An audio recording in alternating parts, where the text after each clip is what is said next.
بسم اللہ الرحمن الرحیم۔ اعتکاف کے اندر وہ امور جو نظافت سے تعلق رکھتے ہیں، صفائی ستھرائی سے تعلق رکھتے ہیں، مثلا سر کے بال منڈوانا، حجامت بنوانا، غسل مستحب کرنا، جمعے کے دن کا غسل ہے یا اسی طرح کوئی اور غسل جو ضروری نہیں ہے، واجب نہیں ہے، وہ کرنا، ان کے لیے اگر مسجد سے نکلے گا تو محترم اعتکاف ٹوٹ جائے گا، اعتکاف باقی نہیں رہے گا۔ ان اشیاء کی یہ ایسی ضروری چیزیں نہیں ہیں، نہ شرعی ضرورتیں ہیں اور نہ طبی ضرورتیں ہیں۔ حال بتا اگر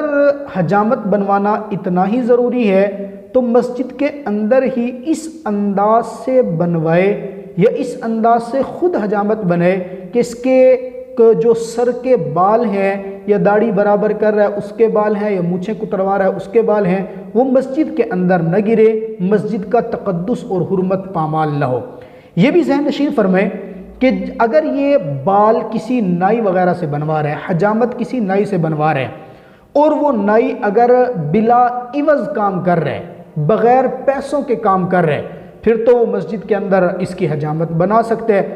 اور اگر وہ عوض کے ساتھ کام کر رہے ہیں، پیسے لے رہے ہیں، تو مسجد کے اندر اجرت والا کام تو اس طرح کرنا ٹھیک نہیں ہوگا۔ اس کے لیے پھر بہتر ہوگا کہ یہ اس انداز سے بیٹھے کہ یہ اعتکاف والا مسجد میں ہو اور وہ حجامت بنانے والا باہر ہو، تو پھر کام کر لے، یا پھر وہ حجامت کرنے والا نفلی نیت کر لے اعتکاف کی نیت کر کے پھر وہ یہ کام کرے تو کرنے کی گنجائش ہوگی۔ اللہ رب العزت سمجھنے کی توفیق عطا فرمائے۔